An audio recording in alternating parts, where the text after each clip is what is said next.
우리 다 같이 자리에 일어나셔서 창조의 아버지를 부르시며 2부 예배를 하나님께 올려드리겠습니다.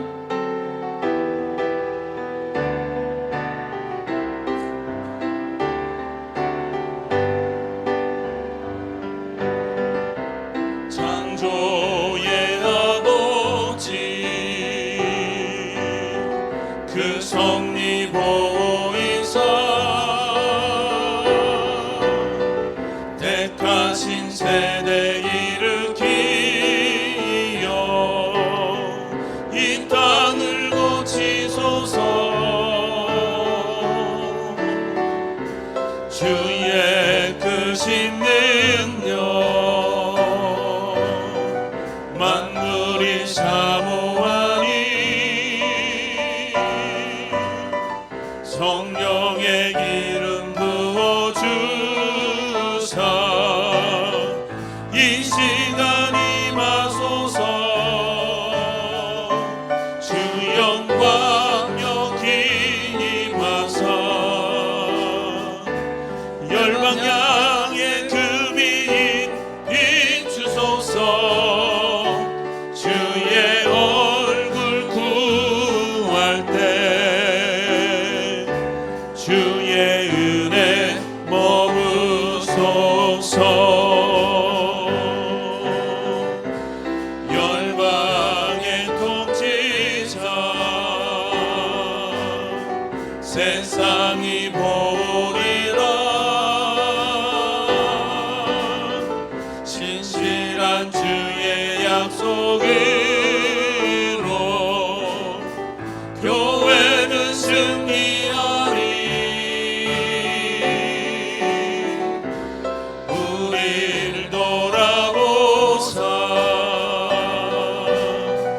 강건케 하소서.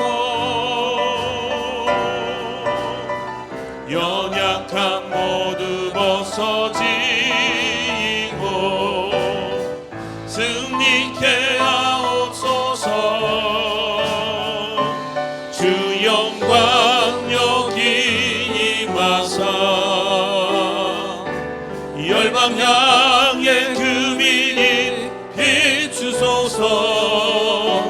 주의 얼굴 구할 때 주의 은혜 머무소서. 영광 영광 영광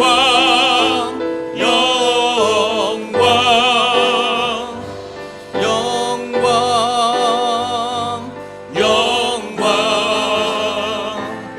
영광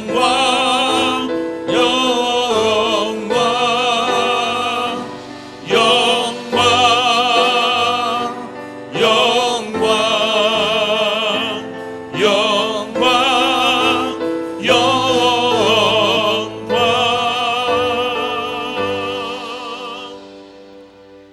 할렐루야. 의인들의 장막에는 기쁜 소리 구원의 소리가 있으며 여호와의 오른손이 권능을 베푸시며 여호와의 오른손이 높이 들렸으며 여호와의 오른손이 권능을 베푸시는도다. 하나님은 영이시니 예배하는 자가 영과 진리로 예배할지니라. 아멘. 사랑하는 성도 여러분, 하나님이 기뻐하시는 예배는 상한 마음과 동의하는 심령이라고 하셨습니다. 이 시간 예수님의 십자가를 의지하여 기도하실 때 한 주간의 삶을 돌아보며 회개할 것은 회개하시고 하나님 앞에 의탁할 것은 온전히 의탁하는 기도를 드리시기 바랍니다. 또한 이 예배가 성령 충만하며 주님의 임재가 가득한 예배가 될 수 있도록 예배자인 자신과 이 예배를 위해서도 한 목소리로 기도하며 하나님 앞에 나아가기를 원합니다. 기도하겠습니다. 주님 감사합니다. 아버지 하나님, 주님, 우리가 이곳에 왔습니다. 하나님 앞에 나와 거룩한 주의를 기억하게 하여 주시고 우리의 모든 죄악된 모습들을 다시 한번 주님 앞에 내려놓고 말씀으로 회복되어지며 하나님이 하신 말씀대로 우리가 따라 순종하고 나아갈 수 있는, 결단하고 돌아갈 수 있는 귀한 예배가 되게 하여 주시옵소서. 특별히 우리 박현신 목사님을 통하여 우리가 말씀을 듣게 하여 주시고 이 말씀을 통하여 하나님이 주시는 감사와 감격과 기쁨과 주님의 인도 인도하심을 우리 믿음의 성도들이 깨닫고 돌아가는 기이한 시간 될 수 있도록 하나님의 은혜와 복을 내려 주시옵소서. 주님 은혜를 내릴 줄 믿습니다. 주님 감사드리고 기도합니다.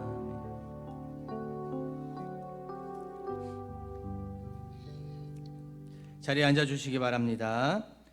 우리를 대표하여서 김상한 장로님 기도해 주시겠습니다.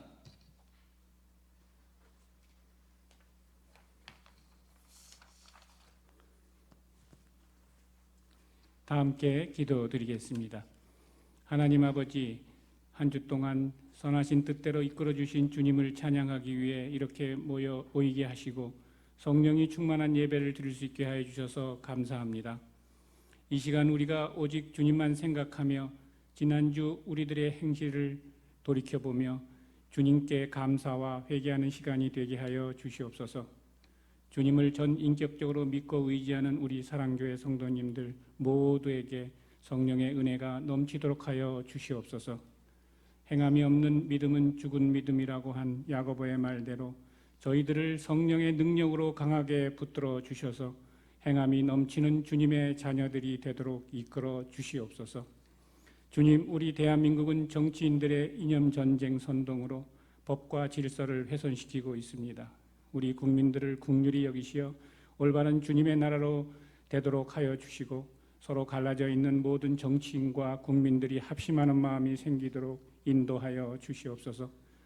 대통령과 국가 위정자들 그리고 국민들이 주님을 경외하며 각자의 위치에서 국가와 가정과 개인을 위해 최선을 다할 수 있도록 주님의 은혜와 선하심을 베풀어 주시옵소서. 우리들 모두가 욕심을 버리게 하시고 남을 먼저 생각하며 봉사하는 그리스도인이 되게 하여 주시옵소서.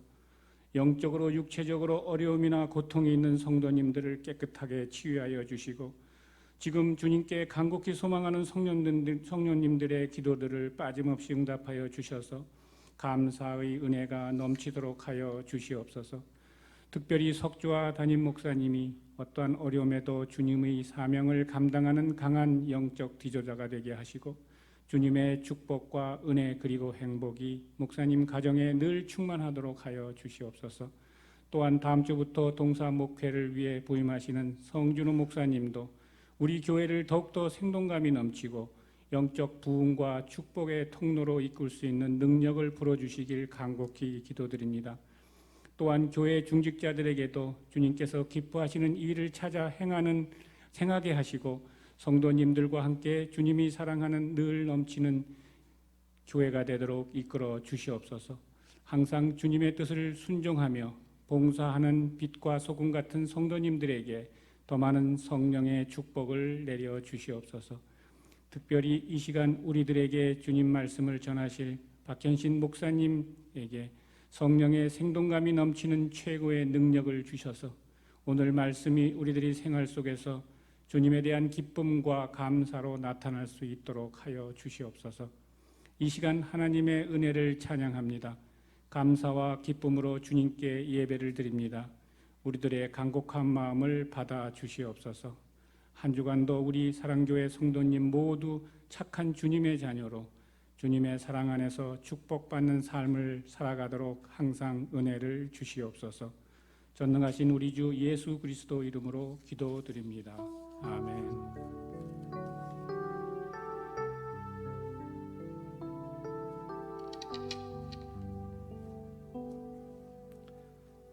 이 시간에는 선한 목자 되신 우리 주라는 찬양의 제목으로 호산나 성가대가 하나님께 찬양 올려드리겠습니다.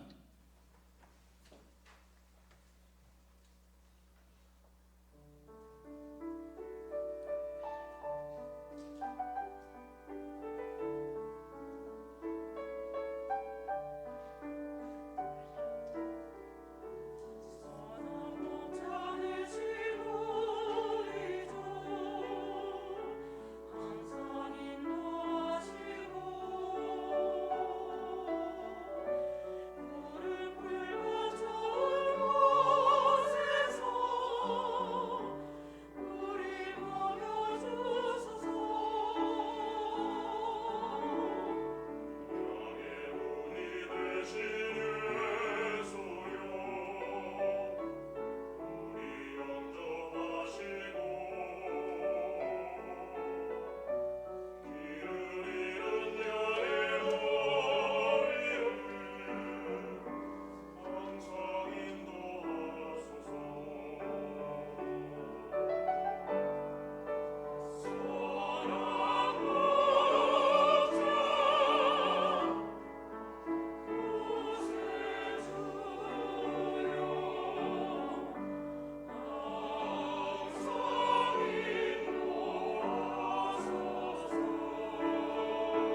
아멘.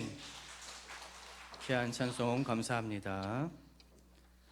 오늘 우리에게 주신 하나님의 말씀은 사도행전 26장 16절에서 23절의 말씀입니다. 사도행전 26장 16절에서 23절의 말씀 교독해 나가도록 하겠습니다. 일어나 너의 발로 서라. 내가 내게 나타난 것은 곧 내가 나를 본 일과 장차 내가 내게 나타난 일에 너로 종과 증인을 삼으려 함이니 이스라엘과 이방인들에게서 내가 너를 구원하여 그들에게 보내요.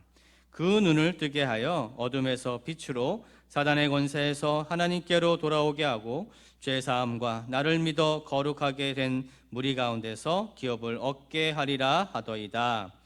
아그리빠 왕이여, 그러므로 하늘에서 보이신 것을 내가 거스르지 아니하고 먼저 다메섹과 예루살렘에 있는 사람과 유대 온 땅과 이방인에게까지 회개하고 하나님께로 돌아와서 회개에 합당한 일을 하라 전함으로 유대인들이 성전에서 잡아 죽이고자 하였으나 하나님의 도우심을 받아 내가 오늘까지 서서 높고 낮은 사람 앞에서 증언하는 것은 선지자들과 모세가 반드시 되리라고 말한 것밖에 없으니 곧 그리스도가 고난을 받으실 것과 죽은 자 가운데서 먼저 다시 살아나사 이스라엘과 이방인들에게 빛을 전하시리라 함이니라 하니라. 아멘. 옵타시아 천상의 비전이란 제목의 말씀으로 박현신 목사님 나오셔서 말씀 선포해 주시겠습니다. 지난 한 6개월 동안 하나님 말씀을 나눌 수 있어서 너무 감사했습니다. 늘 반갑게 맞이해 주시고 또 말씀 잘 들어주셔서 너무 감사합니다. 생각날 때마다 여러분 교회와 또 여러분 교회에 좋은 소식들이 있도록 저도 기도하겠습니다. 여러분 혹시 생각나시면 저희 학교와 또 저를 위해서 기도해 주시면 감사하겠습니다. 기도하겠습니다. 하나님 아버지, 우리에게 하나님의 말씀을 들을 수 있는 가장 귀한 특권 주심을 감사합니다. 하나님께서 우리에게 소명 주시고 또 사명 주시고 비전 주셔서 이 땅에서 하나님 나라를 품고 살아갈 수 있는 그 귀한 은혜 우리가 누리며 살게 하시니 감사합니다. 하나님 아버지, 이 시간에도 참 어지러운 세상 또 정말 많은 소식들이 들려오는 혼란한 이 세상 가운데서 우리가 하나님의 말씀을 듣고 또 하나님이 우리를 향한 그 하나님의 비전을 듣는 시간이 되기를 원합니다. 부족한 종을 통해서 말씀해 주시고 우리 사랑교회를 특별히 사랑하시는 그 하나님의 음성이 이 시간 들려오게 하시고 그 말씀 위에 이 교회를 더욱 든든히 세워 주시옵소서. 예수님의 이름으로 기도합니다. 아멘. 이 폴 스톨츠라는 분이 Turning Obstacles into Opportunities, 번역하면 장애물을 기회로 만들라라는 책에서 이 성공한 각 영역의 사람들을 조사해 보니까 이 세 종류의 사람이 있다는 거예요. 첫째는 힘든 문제나 어떤 어려움이나 장애물이 오면 도망가거나 포기하는 사람들을 quitter라고 하는 영어로 이 사람들이 한 20에서 30% 된다 그래요. 상당히 많죠. 또 어떤 사람은 역경 앞에서 뭔가 계속 전진을 하는 것 같지만 어느 정도 장애물을 뚫고 간 다음에는 자신의 꿈과 비전이 저기 있긴 하지만 도저히 갈 수 없다라고 생각해서 어느 지점에서 적당하게 안주하는 사람이 60%, 70%, 이걸 영어로 캠퍼라고 합니다. 이제 여러분 높은 산에 올라가다 보면 8,000m 넘는 곳에 가다 보면 정상까지 못 가고 한 7,000m 이렇게 베이스 캠프를 치고 중간에 안주하지 않습니까? 그런 사람을 캠퍼라고 합니다. 이런 사람들이 60에서 70%. 자, 그 다음이 중요한데요. 어떤 장애물이 와도 그 장애물을 넘어서 자신에게 주어진 목적과 꿈을 향해서 끊임없이 장애물을 넘어서 기필코 정상에 올라가는 사람을 클라이머, 영어로 클라이머, 올라가는 사람이 약 1%에서 3% 정도밖에 되지 않는다라고 얘기합니다. 이 1%에서 3% 끝까지 정상을 향해서 꿈을 향해서 올라가는 사람들의 특징이 있는데 그 사람들은 자신의 의지력이나 자신의 능력이나 자신이 가지고 있는 어떤 스펙이나 자신의 조건이 아니라 아주 분명한 사명과 비전, 꿈이 있었다라고 이야기하고 있습니다. 참 저는 꿈이라는 단어, 비전이라는 단어를 좋아합니다. 여러분, 그런데 이 비전과 꿈은 사실 하나님이 우리를 부르신 소명에 응답하고 현재의 우리에게 주신 사명을 따라 살아갈 때 이 비전은 이루어지게 되어 있습니다. 우리가 읽었던 사도행전 26장은 그런 의미에서 참으로 우리에게 많은 도전과 은혜를 주고 있습니다. 여러분 잘 아는 이 바울도 자신이 확신하고 있었던 그 소명과 사명과 비전이 잘못된 방향으로 가고 있었습니다.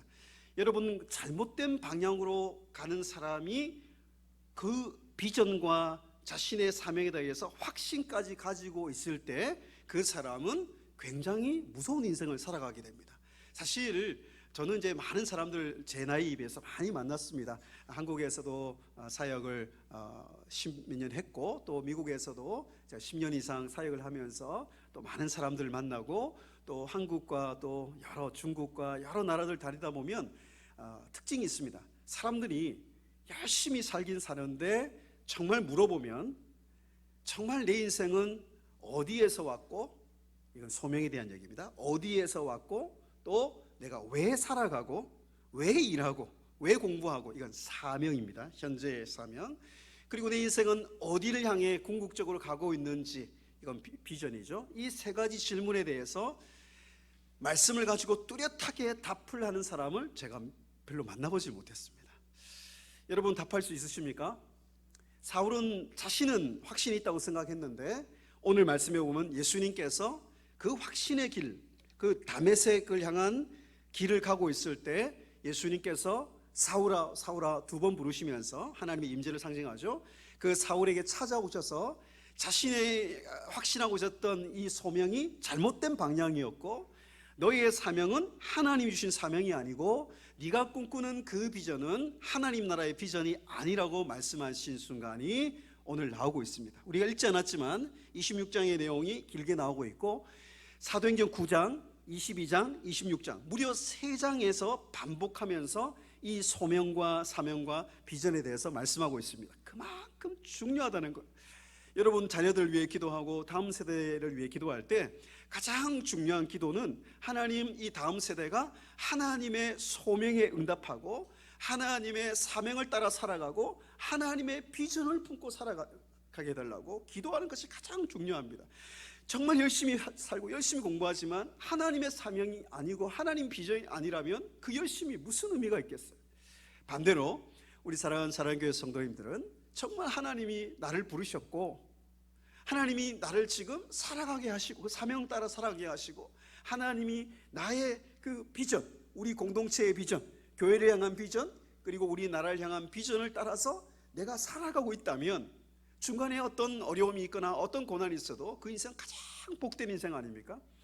여러분 사실 사도행전이 그런 이야기를 담고 있는데 사도행전에서 사도행 12장부터 20장까지 8장에 걸쳐서 이 사명과 비전의 이야기가 사실 펼쳐지고 있습니다. 바울이 예수님을 33살에 만났는데 그 준비하는 기간이 한 9년 정도 됩니다. 9년 정도 준비를 하고 이 선교 사역, 사명의 사역을 1차, 2차, 3차 전도여행을 한 11년 했습니다. 그러니까 오늘 우리가 읽었던 이 말씀은 아그리빠 왕 앞에서 자신의 사명과 비전을 이제 변증하는 시간인데 굉장히 당시 로마 헬라 수사학의 최고의 실력을 가지고 변증하는 것도 중요하지만 오늘 초점은 여러분 보십시오.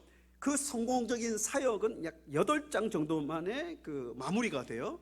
그런데 22장부터 우리가 읽었던 26장, 28장까지 무려 8장이 넘는 그 거의 맞먹습니다. 선교 사역과 성공적인 선교 사역과 법정에서 끌려다니면서 고소를 당하고 고발을 당하고 자기의 그 송사를 하는 아주 그 고난의 길이 무려 8장이나 펼쳐지고 있다는 것은 하나님이 영감을 주셔서 이 저자 누가가 이런 저자가 그 의도를 가지고 쓴 것이라고 우리가 보아야 됩니다. 다시 말하자면 하나님 우리가 성공적인 커리어를 쌓고 굉장히 참 전진하는 그런 아주 잘 되는 그런 사역과 인생도 하나님 굉장히 중요하게 보시지만, 하나님은 어떤 의미에서 22장부터 23장 그 근처에는 바울이 성공적인 사역을 사실 접고 하나님의 성령의 매임을 따라서 하나님이 감동을 주십니다. 예루살렘으로 가서 로마로 가라라는 하나님의 강력한 사명과 비전에 바울이 순종하는 그 장면들이 나옵니다. 우리는 참 이해할 수 없습니다. 하나님이 성공적인 에베소 사역과 3차 전도 여행을 그만두고 예루살렘으로 가서 가이사를 거쳐서 로마로 가라고 하는 그 하나님의 음성은 이해하기 힘든 하나님의 비전과 음성이었습니다. 여러분, 그 길을 갈 때 사람들도 찬성한 게 아니었어요. 많은 사람들이 바울을 말렸습니다. 고난이 기다리고 있고 가면 죽을 수도 있고 막 말렸습니다. 그런데 우리가 이 멈출 수 없는 비전의 항해는 뭐냐면, 우리 심령에 성령께서 하나님 말씀을 통해서 이끌어가는 그 성령의 매임과 성령의 그 마음의 이끌림은 그 어떤 것도 막을 수가 없는 거예요. 예루살렘에 갔더니 자기를 죽이고 있다는 사람들이 수백 명의 유대인이 나와서 고소하고 고발합니다. 그래서 체포되고 유대인 법정에서 끌려다니는데, 여러분, 하나님의 비전의 향해는 이렇게 하나님의 소명에 응답되면서 출발되거든요. 출발되는데 그 길은 정말 고난과 이 장애물들이 곳곳에 있습니다. 여러분, 그런데 유대인들이 그렇게 죽이려고 해도 죽지 않습니다. 하나님 그걸 보여주시는 거예요. 법정에 아무리 고소해도 하나님이 그 법정 어려울 때도 하나님이 그날 밤에 이렇게 말씀하십니다. 그날 밤에 주께서 바울 곁에 서서 이르되 담대하라. 내가 예루살렘에서 나의 일을 증언한 것 같이 로마에서도 증언하여야 하리라. 유대인들이 그렇게 죽이려고 해도 바울에게는, 우리도 마찬가지입니다. 상황이 너무 힘들 때는요, 상황을 우리가 막 싸우려고 해서는 안 됩니다. 상황을 아예 압도적으로 초월하는 하나님의 사명과 비전이 있으면 승리하는 거거든요. 영화 환산에도 나오지 않습니까? 그 일본 군들이 엄청나게 몰려옵니다. 그 어떻게 이겨요? 그죠?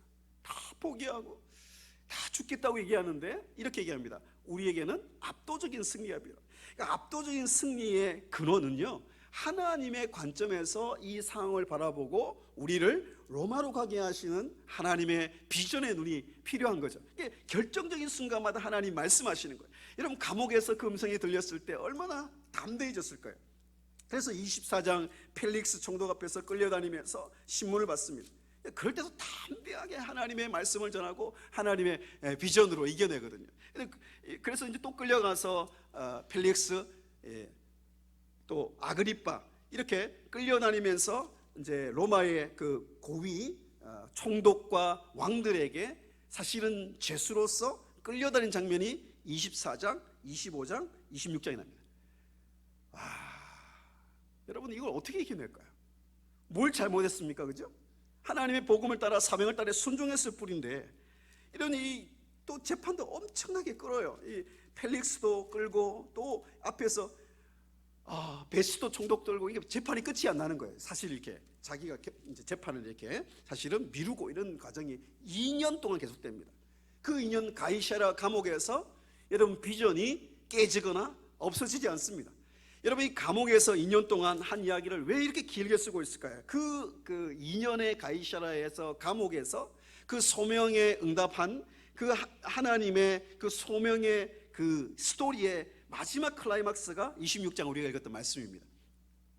여러분, 오늘 이 말씀에 주목해 봅시다. 이 끌려다니면서 바울이 법정에서 하는 이야기가 무엇입니까? 자기 살려다고 얘기하지 않습니다. 억울하다는 얘기하지 않습니다. 자기의 어떤 이야기하지 않아요. 자신이 어떻게 예수님을 만났고, 특별히 오늘 14절에 예수님 만난 이야기 하잖아요. 그 예수님의 음성이 들렸고 그 예수님께서 자기 주신 사명을 얘기합니다. 16절 우리가 읽었죠. 거기에 예수님께서 나를 종과 증인으로 삼았다. 이것이 소명입니다. 오늘 첫 번째 잘 기억하십시오. 하나님이 우리를 향한 비전의 향해는 하나님이 우리를 부르신 부르심에 응답하면서 시작됩니다. 그러니까 부르심에 응답하지 않는 인생은, 하나님을 향한 부르심에 응답하지 않으면 우리를 향한 비전과 꿈은 보이지 않습니다. 근데 하나님이 여러분 다 부르시고 여러분 응답하셔서 이곳에 나오셨는데, 오늘 부르심에 잘 한번 보십시오. 종이라는 말을 아시죠? 이 종은 이제 심부름꾼, 아랫사람 이런 뜻으로 쓰였는데 우리는 하나님의 심부름꾼에 불과합니다. 저도 심부름꾼으로 이곳에 와 있는 거죠. 심부름꾼, 하나님 말씀 전하라. 심부름꾼에다가 증인, 이 증인이라는 말이 굉장히 중요합니다. 사도행전 시작할 때 예수님께서 죽으시고 부활하시고 승천하시면서 뭐라고 말씀하셨어요? 마지막 오직 성령이 너희에게 임하시면 너희가 권능을 받고 뭐요? 예루살렘과 유대와 땅끝까지 이르러 내 증인이라. 이게 증인이란 말이 사실 사명의 요약이에요. 우리는 다 증인들입니다. 마르투스, 왜 살아갑니까? 왜 돈을 벌어야 됩니까? 왜 우리 공부해야 됩니까? 왜 우리가 살아야 됩니까? 증인으로 살아가기 위해서.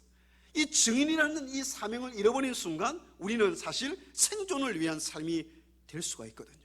이 증인이 되어서 오늘 보십시오. 이 증인으로 삼으려 한다. 이 삼으려 한다는 단어를 제가 찾아보니까 프로케이리조마이라는 아주 특별한 단어를 씁니다. 뭐냐면 하나님이 우리를 부르실 때요, 그냥 부르신 게 아니고 태초에 여러분 모태로부터, 바울이 이 말 좋아해요. 모태로부터 너는 택한 그릇이다. 하나님의 그 선택과 하나님 부르심은 이 땅이 있기 전부터, 내가 어머니 뱃속에서부터 하나님이 나를, 여기 보시면 삼으려 한다, 이 단어는 이런 뜻입니다. 하나님이 특별한 목적과 사명을 부여하셔서 직접적으로 지정했다, 이런 뜻입니다. 여러분, 제가 아는 사모님 아들이 미국에서 이제 국제정치학과를 다녔는데, 미국에서 가장 아마 세계에서 제일 이제 선발되기 어려운 시험이 뭔지 아세요? 제가 알기로는 미국의 외교관으로 선발되는 거예요. 800만 명이 지원해서 32명이 선발됐습니다. 이 경쟁률도 제가 계산을 못 하겠어요. 80만도 아니고 8만 명도 아니고 800만 명 중에 거의 부산과 인천의 인구를 합친 것도 많죠. 800만 명 중에 딱 32명만 직접 딱 미국의 대통령이 특별히 지목을 합니다. 32명. 그러니까 미국을 대표하는 그 대사기 때문에 이런 저희 아는 사모님 아들이 뽑혔어요. 얼마나 자랑을 하시는지 부러웠어요. 저희 아들도 좀 선발되기를 기도하고 있습니다. 아무튼 이 삼으려 한다는 거, 여러분 모두 한 사람 한 사람을 하나님이 특별히 지정해서 특별한 목적으로 하나님 부르셨다는 것을 꼭 기억하시기 바랍니다. 우리 인생은 여기서 시작되는 거예요. 하나님이 나를 특별한 목적과 특별한 하나님의 임무를 띠고 하나님 나를 부르셨다라고 오늘 말씀하고 있습니다. 얼마나 감동적입니까? 하나님이 이 부르신 이 특별한 목적을 가지고 이 땅에 보내셨다는 이 사명의 출발에서 흔들리거나 확신이 없는 우리 인생들이 얼마나 많은 줄 아십니까? 우리는 하나님의 특별한 목적을 가지고 이 땅에 부르심 받은 자들이에요. 그래서 우리는 이 부르심에 응답해서 이 바울도 맞아, 내가 잘못된 소명을 가지고 열심히 살고 사람들 핍박하고 예수님 믿는 사람 핍박하고 또 교회를 핍박하고 그게 소명인 줄 알았는데 예수님이 그거 아니야, 너의 소명은 하나님의 증인으로 살아가는 거야 라고 말씀하실 때 순종해서 20년간 살아왔습니다. 제가 이 계산을 해보니까 지금 이 아그리빠도 굉장히 무서운 사람입니다. 아그리빠 1세는 이제 충을 먹어 아버지가 죽었습니다만은 이 헤롯 가문은 여러분 예수님도 그렇습니다. 세례요한도 죽이고 야고보도 죽였던 그 가문 아닙니까? 그러니까 유대인들인데 로마의 권세를 받아서 다스린 사람들이 굉장히 정치인들이 굉장한 뭐라 그럴까요? 우리로 말하면 뭐라 그럴까요? 굉장히 나쁜 정치인들이에요. 쉽게 말하면. 유대인인데 유대인들 막 죽여요, 그리스도인들. 근데 그 권세를 받아서 사울이 열심히 살았는데 하나님 그거 아니고 너는 뭐 하기 위해서 나는 너를 보냈냐 하면 17절에 내가 너를 구원해서 그들에게 보내어. 이 보내어라는 말을 표시해 보십시오. 이게 아포스텔로라고, 이게 사명이라는 이 단어 뜻입니다. 하나님이 우리를 부르셨을 뿐 아니라 하나님은 사명이라는 뜻은 뭐냐면 하나님을 우리를 보내십니다. 그래서 여러분 가정에 보내주셨고 또 직장에도 보내시고 또 이 교회로 보내셨고, 하나님은 이 보내시는 하나님의 사명, 이 아포스텔로라 그러는데 이건 아까 말씀드린 특별한 사명을, 임무를 부여하고 보냈기 때문에 하나님의 권세도 여러분에게 주어졌고, 지난주 말씀드린 것처럼 왕과 제사장으로 하나님 신분도 주어졌고, 필요하면 하나님이 공급도 해주시고, 이게 하나님의 사명이라는 거죠. 여러분 아까 말씀드렸다시피 미국 대사로 뽑히면 여러분 대학 다닐 때 모든 그 학비와 생활비를 다 공급하고요. 그 다음에 다른 나라 대사 갔을 때 여러분 월급 안 주겠습니까? 자녀들도 최고 학교로 다 공짜로 다 공부시켜줍니다. 뭘 해도 하나님, 자 보세요. 미국이란 나라도, 한국도 그럴 거예요. 이 외교관, 대사로 뽑히면 모든 걸 지원해 주잖아요. 하나님도 우리를 사명자로 부르실 때는 모든 것을 공급해 주십니다. 사실 우리가 읽었던 26장 전에 사도 바울이 아까 말씀드린 12장에서 안디옥, 그 다음에 또 여러 지역에서 전도여행을 하고 또 다녔을 때 바울이 물론 장막치는 일을 하긴 했지만 그 선교 사역을 할 때 하나님이 사명 주실 때 공급하시지 않았겠습니까? 전부 다 공급해 주셨어요. 여러분, 사명을 가지고 살아가게 하나님 하시는 세 번째, 하나님이 그 세 가지 목적을 이야기하고 있습니다. 18절을 보십시오. 구체적으로 우리를 하나님 보내실 때 하나님이 우리를 비전의 항해로 가기 위해서 사명을 주실 때 이 사명이 세 가지가 오늘 굉장히 강조되고 있습니다. 첫 번째 18절에 눈을 뜨게 하는 것이 우리의 사명입니다. 큰 두 번째에서 첫 번째, 작은 첫 번째가 뭐냐면 눈을 뜨게 하는 거예요. 여러분, 이 눈을 뜨다라는 것은 당시에 그 고대 헬라 철학자들도 굉장히 중요하게 생각한 것이 뭐냐면 생각에 보는 어떤 생각을 통해서 보는 통찰, 눈을 강조했고요. 특별히 이제 여러분 아시겠지만 현대의 모든 철학은 플라톤의 각주에 불과하다. 그 유명한 말 아시죠? 모든 철학의 그 기초는 플라톤에 출발하거든요. 근데 플라톤이나 그 이후에 신플라톤 중에서 가장 강조하는 게 뭐냐면 생각을 통해서, 마음을 통해서 보는 눈이에요. 눈, 통찰력이에요. 여러분, 그런데 여기서 말하는 하나님이 말씀하시는 눈을 뜬다는 것은 그런 철학적인 통찰력이 아니라 그런 차원을 넘어서 예수님께서 이 땅에 오실 때 메시아로 오셨잖아요. 메시아로 오신 가장 중요한 목적이 뭐예요? 이사야 61장에 내게 기름 부으사 가난한 자의 아름다운 소식을 전하게 하시고 마음이 상한 자를 고치고 갇힌 자에게 노임을 접하며 눈먼 자를 눈뜨게 하며, 그 예수님이 이 땅에 오셔서 죽으시고 부활하셔 모든 그 구원의 사역의 목적이 뭐냐면 눈뜨게 하는 거예요. 그래서 예수님이 그 씨 뿌린 비유에서도 우리가 눈이 있어도 보지 못하고 마음으로 깨닫지 못하고 귀가 있어도 듣지 못한다 그랬잖아요. 그래서 예수님 만나게 되면 눈이 떠지게 되고 귀가 열리게 되고 마음이 깨달아지는 거죠. 그래서 이 예수님의 사역을 사실 바울에게 맡겨주시고 우리에게 맡겨주시는 거예요. 여러분, 이 눈을 뜨게 하는 이 사역은 사실 엄청난 영적인 전쟁입니다. 이 보크라는 이 학자도 이건 카스믹 컴플릭트다. 다시 말하면 여러분 고린도서 4장에도 나와 있지만 이 세상의 신, 어둠의 신, 사탄의 가장 중요한 사명 전략이 뭐냐면 사람들을 눈뜨게 하지 못하는 거라고 한번 말씀드린 적이 있습니다. 제가 고린도후서 4장을 설교하면서 제가 오늘 이 얘기는 안 하려고 했지만 지금 아픈 굉장히 큰 사건이 지금 어젯밤 사이에 있는 것 같아요. 제가 기도하면서 설교를 하면서 굉장히 마음이 무거워요. 그런데 정말 기도하는 게 뭐냐면 하나님 이 땅에 하나님 정말 눈뜨게 하는 역사가 더 있어야 됩니다. 하나님 정말 젊은이들이 눈 떠야 되고요. 하나님 나라에 눈 뜨고 하나님의 그 비전의 세계에 눈 뜨면요 정말 하나님 역사가 일어나지 않겠습니까? 여러분, 이 눈 뜨게 하는 것은 실제에 대한 통찰이며, 그래서 엠마오로 낙심하게 가는 두 제자를 하나님 제일 먼저 예수님이 눈을 열어주셨어요. 여러분, 그래서 바울이 사역할 때도 그 첫 번째 유럽의 첫 번째 교회를 세우는 곳이 어디였습니까? 빌립보. 거기서 루디아, 그 옷장서를 하는 루디아를 만났을 때 하나님께서 말씀과 기도 사역을 통해서 루디아의 눈을 열어주시매. 그러니까 하나님이 가는 곳마다 우리가 가는 사명은 뭐냐면 우리가 가는 곳마다 여러분을 통해서, 교회를 통해서 사람들이 눈이 열려야 돼요. 그게 사명입니다. 두 번째, 이 사명 두 번째는 오늘 보면 어둠에서 빛으로 사단의 권세에서 하나님께 돌아오게 하고, 이 돌아오게 하는 것이 두 번째 우리 사명입니다. 여러분, 교회는 왜 존재합니까? 사람들을 사탄의 권세에서, 어둠에서 빛으로 하나님께로 돌아오게. 이 돌아오게라는 말이 20절에 되어 있습니다. 회개하고 하나님께로 돌아와서, 돌아오다는 말은 회개하고 돌아오다는 말이 같이 쓰이고 있는데요, 예수님이 이 땅에 오셔서 회개하고 하나님 나라의 복음을 믿으라, 이것이 예수님의 첫 번째 메시지였잖아요. 이 회개라는 것은 좀 생각의 차원입니다. 우리 생각 속에서 또 감정 속에서 하나님 앞에 잘못한 것을 후회하고 또 근심하고 아파하는 것이 회개라면, 여기서 돌아오다는 말은 굉장히 적극적이고 행동의 차원입니다. 이게 우리의 인생의 방향을 전환한다든지 우리가 가던 길에서 돌아간다든지 이 인생을 리셋하고 인생의 방향을 바꾸는 것을 돌아오게 에피스트레포라 그럽니다. 여러분, 이것이 우리의 사명이에요.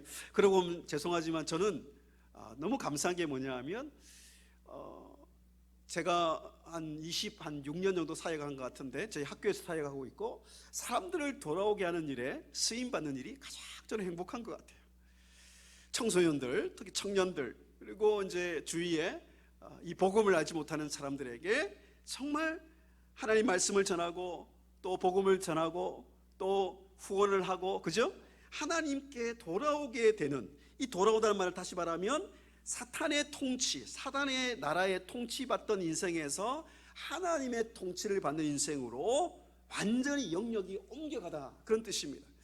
사실 이건 좀 비밀스러운 이야기이긴 한데 지난주에 한 분이 제가 이제 학생들에게 특별히 제가 설교 실습 과목이 있습니다. 가르치는데 한 분이 이제 설교를 하는데 너무 은혜롭게 또 울면서 설교를 하는 거예요. 그래서 제가 이 말투를 들어보고 좀 알았어요. 제가 지난주에 말씀드렸다시피 제가 그 국경에도 사역을 하고 그랬기 때문에 그래서 제가 마치고 나서 불렀어요. 그래서 우리 전도사님 저 북쪽에서 오셨죠? 그랬더니 맞다는 거예요.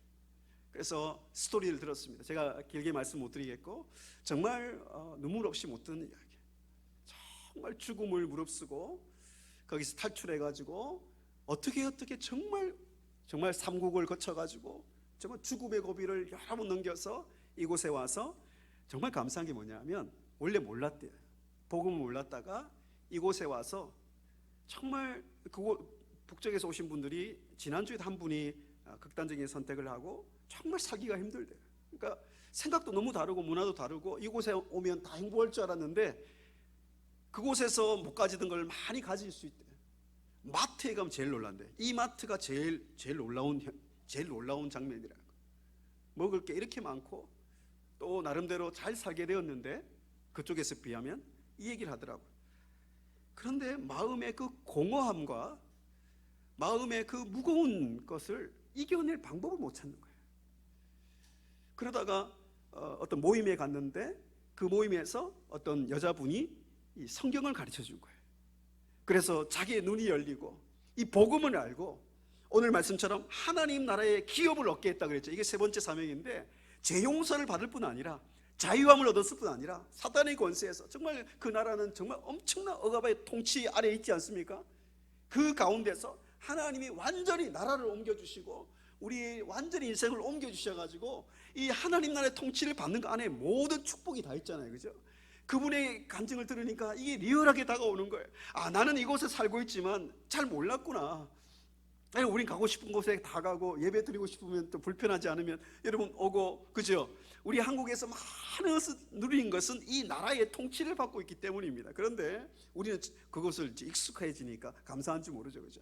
우리 하나님 나라의 기업을 얻게 하셔가지고 그분이 이제 그 사역자가 돼가지고 탈북을 한 우리 분들 가운데 어려운 분들 굉장히 많다고 합니다. 그래서 그분들 홀로 된 사람들 또 청소년들 지금 모아가지고 일주일에 2번 성경 공부를 하는 거예요. 얼마나 은혜가 있고 얼마나 열매가 있는지 제가 한번 저를 불러달라고 그랬습니다.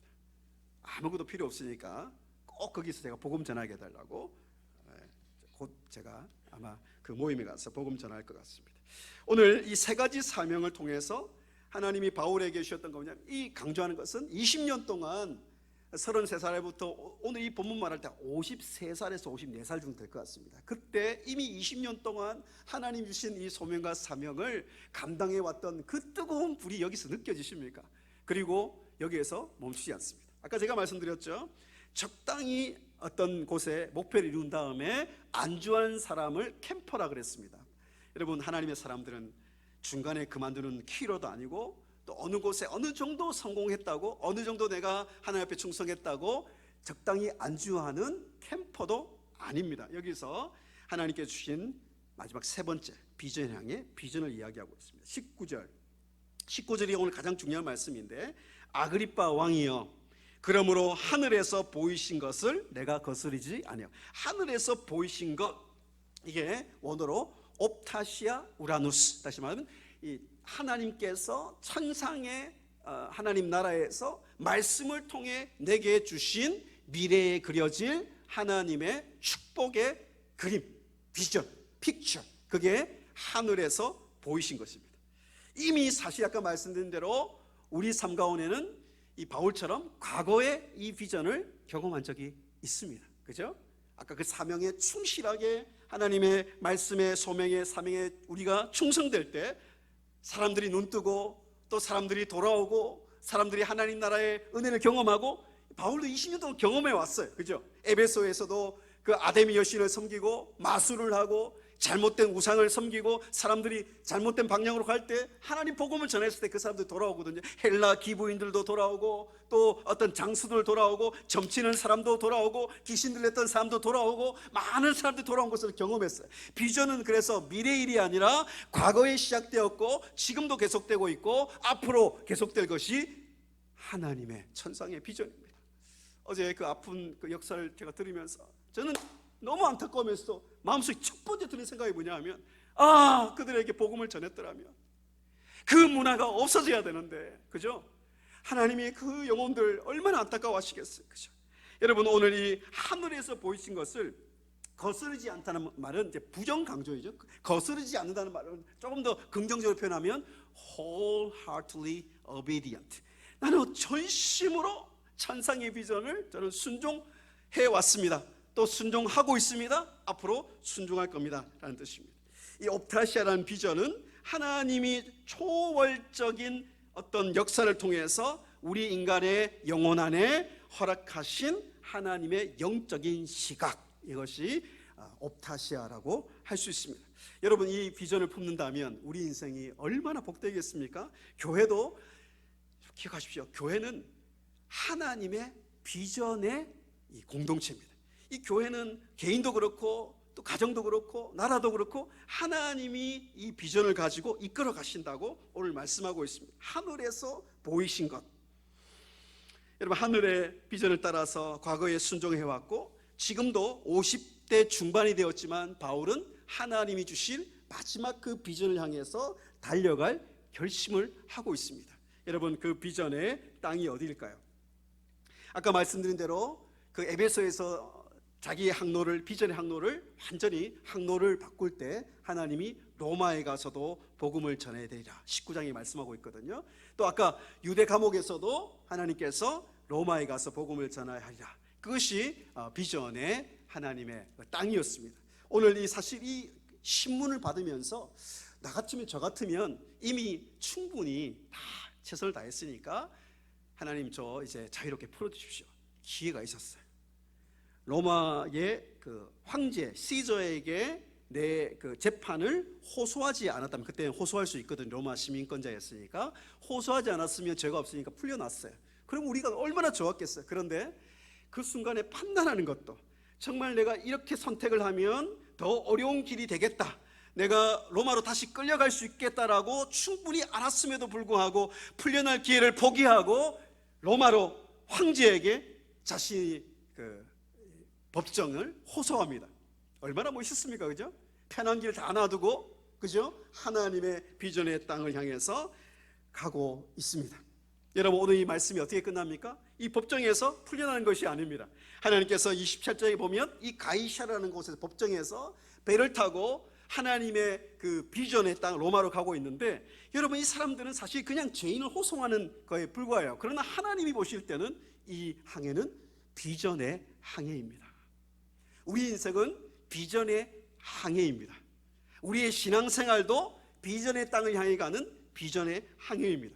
그런데 이 비전의 항해에 순적한 순풍만 부는 것이 아닌 것을 오늘 말씀해 주고 있습니다. 여러분, 17장에 나중에 읽어보십시오. 지금도 이런 광풍이 있습니다. 이탈리아로 가는 그 지중해에 아주 예기치 못한, 예측을 못해요. 광풍이 유라쿨라라고 합니다. 유라굴라. 여러분, 오늘 이 배 선장도 나오는데 얼마나 배를 많이 운행해 본 베테랑이겠어요? 이 베테랑이 항해해도 된다라고 바울의 말을 무시합니다. 바울은 지금 가지 말라 얘기하거든요. 무시당하고 이 항해를 시작하는데 유라굴라 강풍을 만나서 이 강풍을 만난 것을 자세하게 27장 얘기합니다. 얼마나 위급한 상황인지, 얼마나 이것이 그 사람들이 모든 구조를 포기할 만큼 구원의 여망과 희망이 사라졌다고 얘기할 만큼 이 광풍이 모든 걸 쓸어가고 있어요. 짐을 막 버립니다. 그리고 막 아까 말했던 로마 백부장이나 높은 사람들은 이 거룻배, 쉽게 말하면 구명배를 타고 탈출하려고 하고 있습니다. 지금 이것을 굉장히 지금 세상의 축소판 아닙니까? 그죠? 이런 광풍을 만나면 사람들이 평소의 소명과 사명과 비전을 따라 살았는지 안 살았는지 다 드러나게 되는 순간이 유라굴라 강풍입니다. 이 강풍에 보십시오. 하나님이 또 그 폭풍이 막 몰아치는 그 순간에도 주님께서 이 비전의 사람, 여러분 같은 사람에게 말씀하십니다. 27장 24절, 바울아 두려워하지 말라. 내가 가이사 앞에 서야 하겠고 또 하나님께서 너와 함께 항해하는 자를 다 내게 주셨다 하니라. 하나님은 변함없이 광풍 속에서도 비전을 말씀하십니다. 걱정하지 마, 두려워하지 마. 내가 너에게 이 로마에 가야 된다고 이야기한 그 비전대로 될 것이니까 이 광풍 절대로 무너지지 않아. 이 광풍이 절대 이 배를 삼키지 않을 거야. 그러고 뭐라고 말씀하십니까? 다 이 순간이 지금 딱 필요한 순간이에요. 여러분이요, 안심하십시오. 이 배는 반드시 로마로 갈 것입니다. 여러분 모두가 구조될 것입니다. 이게 지금 크리스천 아닙니까? 이게 지금 교회 아닙니까? 교회는 지금 이 코로나로 무너져가는, 경제도 무너지고 지금 많은 것이 무너져가서 마치 영적인 유라굴라 강풍을 만나서 사람들이 이제 희망이 다 사라졌다고 말하는 이 순간에 우리는, 성도는, 크리스찬은, 교회는 뭐라고 외쳐야 됩니까? 여러분이요, 안심하십시오. 우리에게 말씀하신 말씀대로 모든 것이 될 것을 여러분 믿으십시오. 여러분은 반드시 구조될 것입니다. 비전에 사람이 있으면요, 여기 배를 타고 있는 사람이 276명인데 전부 구조됩니다. 여러분 주위에 있는 사람 여러분 때문에 다 구조돼야 돼요. 아멘. 저는 그걸 믿습니다. 저는 비전을 따라가기만 하면 내 주위에 있는, 나의 말을 듣고 있는 사람들은 구조될 것을 믿는 사람이 비전의 사람이죠. 그래서 그 말씀대로 하나님 되기 위해서 오늘 모두가 구원을 얻고 그 배에서 축사하고 예배를 드리고, 이 배가요, 이 로마로 가야 되는데 멜리데의 섬이라는 곳에 사실 난파를 하게 됩니다. 영어로 shipwreck라 그러는데 배가 난파됐다는 거, 배가 다 깨어졌죠. 여러분 우리의 비전을 향해는 또 멜리데 섬이라는 곳을 만날 수 있습니다. 멜리데 섬에 가서 이제 바다에서 추우니까 이 원주민들이 불을 떼워주는데 갑자기 그 나뭇가지에서 독사가 나와서 물지 않습니까? 여러분 이런 순간들이 우리에게도 올 수 있습니다. 정말 예기치 못하게 이제 좀 구조되는 모양이다 했는데 그런 어려움이 왔을 때 하나님은 그 어려움을 오히려 반전의 기회로 만드셔서 그 원주민의 그 가족이 치료를 받고, 아모드 학자들은 배를 다시 만들어줘서 로마로 갈 수 있게 만들어줍니다. 여러분 그 항해가 여러분 결국 어디로 갑니까? 28장 너무 감격적이에요. 28장 13절 14절에 보면 보디올, 지금도 있습니다. 이 보디올이라는 로마의 항구에 그 배가 도착했다는 것을 기록하고 있습니다. 하나님의 비전의 항해는 반드시 소원의 항구에 이르게 되어 있습니다. 여러분을 향한 하나님의 비전은 결코 유라굴라 강풍도 막을 수 없고, 유대인들도 막을 수가 없고, 그 법정도 막을 수가 없고, 독사도 막을 수가 없고, 어떤 환난도 막을 수가 없습니다. 하나님의 비전은 반드시 하나님께서 이루시고, 그 보디올에 사실 바울이 한 번도 로마에 온 적이 없거든요. 고린도에서 로마서 복음을 주었을 뿐인데 그 형제들이 나와서 너무 반갑게 맞이하는 이 장면이 얼마나 감동적입니다. 우리도 이렇게 하나님께서 준비한 사람들을 만나게 하시고 또 보내주세요. 그래서 하나님께 그 감격적인 만남을 가지고 로마에 이르러서 28장 15절에 그들이 아비오 광장과 트레이스 타베르나에 나왔다 얘기합니다. 여러분 이 사건은요 굉장히 하나님이 중요한 장면을 보여주는 거예요. 아비오 광장은 아무나 지나가는 것이 아니라, 비록 죄수의 몸이지만, 아무것도 없는 바울이지만, 이 아비오 광장과 트레이스 타베르나는 로마의 최고의 장군이 적군에게 승리를 하고 퍼레이드를 하는, 승리의 축제를 하는 개선문이었거든요. 하나님은 의도적으로 비전의 사람 바울은 넌 실패자가 아니야, 너는 감옥에 끌려다니는 단순한 죄수가 아니야, 넌 죄인이 아니야. 하나님 보실 때는 너는 어떤 정복자보다 위대한 하나님의 비전의 사람이라고 하나님이 지금 보여주고 있는 거 아닙니까? 여러분도 마찬가지입니다. 우리는 가진 것이 별로 없고 또 우리는 세상적으로 볼 때 어떤 많은 것을 바꿀 수 있는 이런 많은 것을 가진 것이 아닐 수도 있습니다.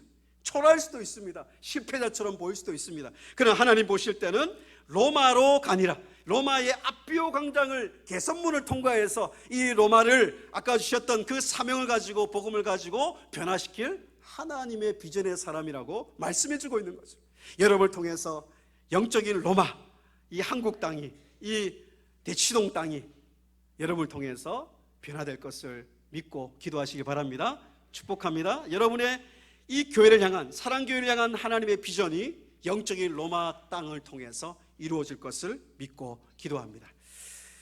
여러분, 1907년 10월에 한 자매가 하나님의 부르심을 받았습니다.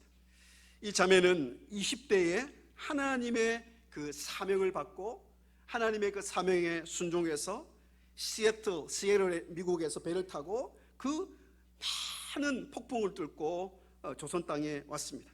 조선 땅에 와서 25살의 나이에 열심히 바울처럼 그 사명 눈뜨게 하고 사람들을 돌아오게 하고 하나님 나라 기업을 선포하다가 급성 맹장염으로 1908년 6월에 조선 땅에 온 지 불과 1년도 되지 않아서 하나님의 부름을 받습니다.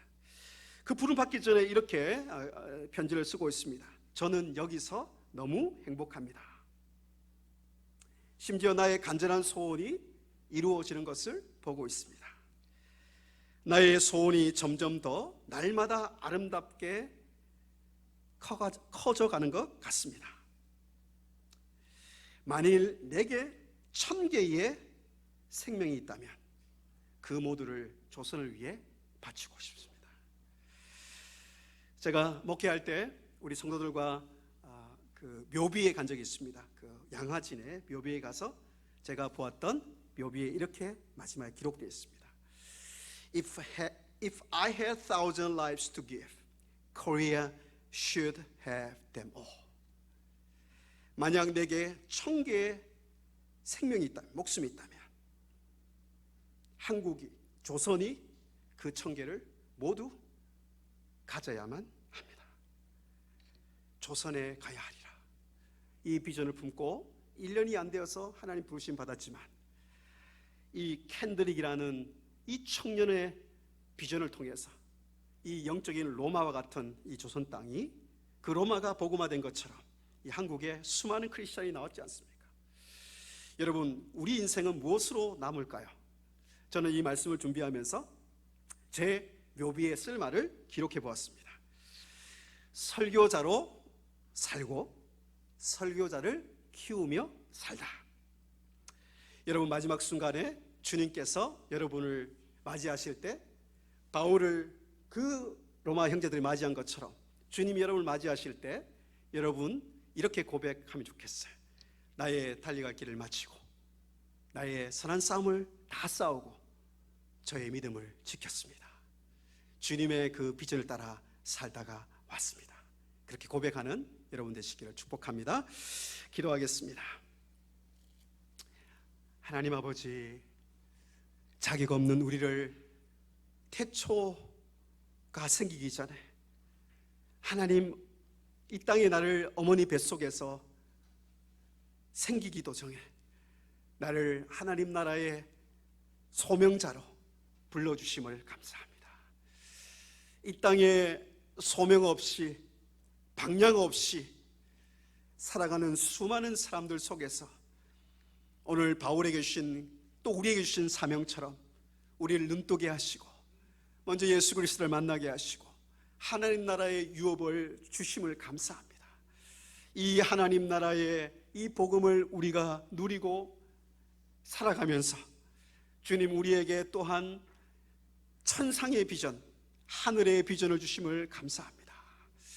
하나님께서 이 사랑교회를 세우시고 부르시고 사명 주시고 하나님 나라의 비전을 통해서 세우신 교회임을 축복하고 기도합니다. 하나님이 사랑교회와 우리 성도들이 이 천상의 비전을 가지고 하나님이 우리에게 주신 그 비전의 향해를 나아갈 때 이 비전의 향해를 그 어떤 것도 막을 수 없음을 하나님 우리가 믿고 확신합니다. 그 어떤 사람도, 그 어떤 세력도, 그 어떤 영적인 유라굴라 강풍도, 그 어떤 멜리데의 고난도, 그 어떤 것도, 그 어떤 세력도 결코 하나님의 사랑에서 우리를 끊을 수 없고 비전의 향해를 막을 수 없음을 오늘 우리가 확신하며 나아갑니다. 영적인 로마의 땅에 모두 이르러서 하나님이 주신 그 비전을 펼쳐가는 하나님 우리 모든 성도들 되게 하여 주시옵소서. 하나님 캔드릭을 통해서 이 조선 땅에 이 놀라운 비전이 이루어진 것처럼, 바울을 통해서 유럽의 복음화가 이루어진 것처럼 하나님 사랑교회와 우리 성도들 통해서 놀라운 하나님의 비전의 역사가 이루어지게 하여 주시옵소서.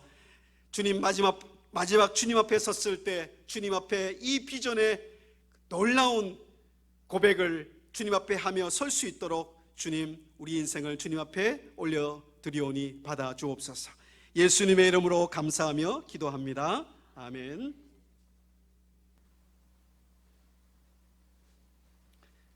귀한 말씀 감사합니다. 찬송가 216장 1절 함으로 봉헌을 준비하도록 하겠습니다.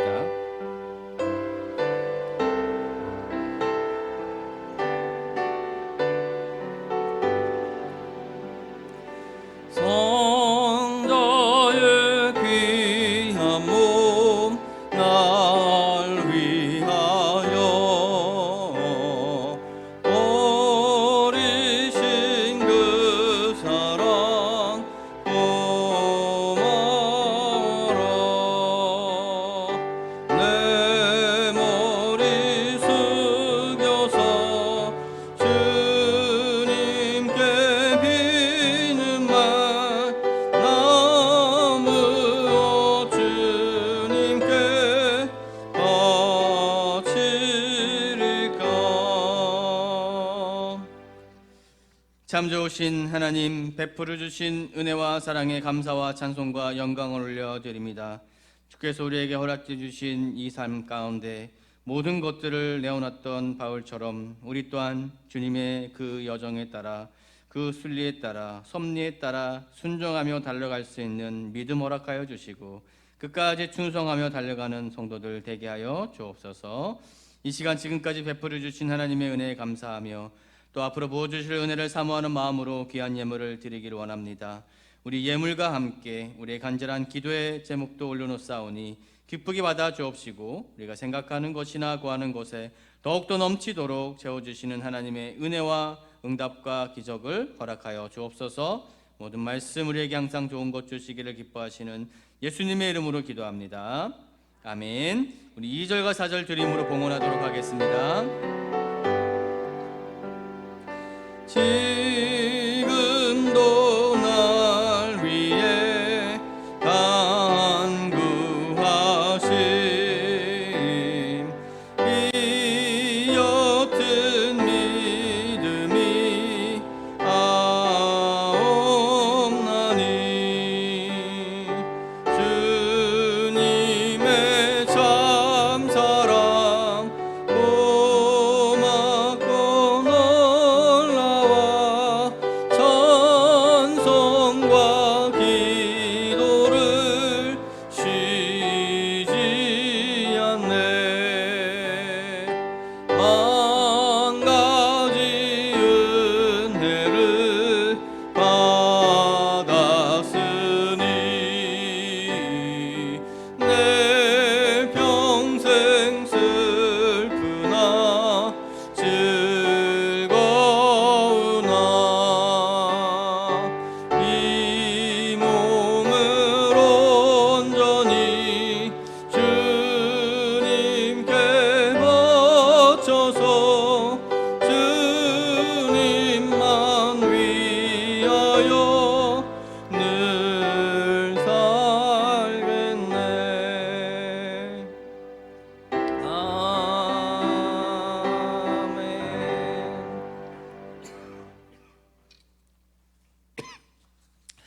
우리 교회 소식 함께 나누도록 하겠습니다. 오늘 1, 2부 예배는 종신대학교 신학대학원 설교학 교수로 재직하고 있는 박현신 목사님이 말씀을 전해 주셨습니다. 우리 그동안 귀한 말씀을 섬겨 주셨는데요. 이 시간 우리 짧게 우리 꽃다발을 좀 준비를 했습니다. 예.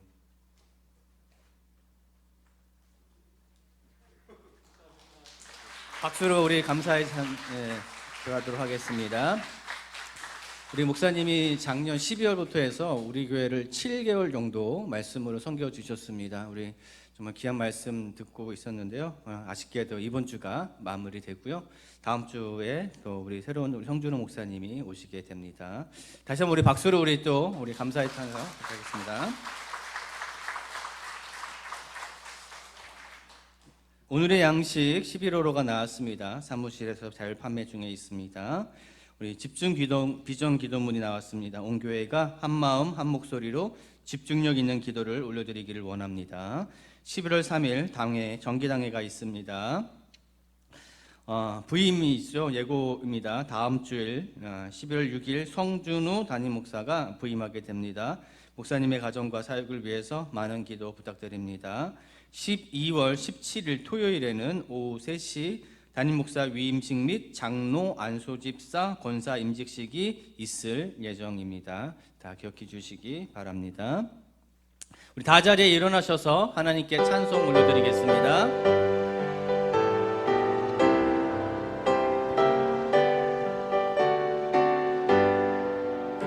온 세상 위하여 나 복음 전하리 만대성 모두 나와서 주 말씀 들으라 죄 중에 빠져서 헤매는 자들아 주님의 음성 듣고서 너 구원 받으라 전하고 기도해 내 증인 되리라 세상 모든 사람 다 듣고 그 사랑 알도록 온 세상 위하여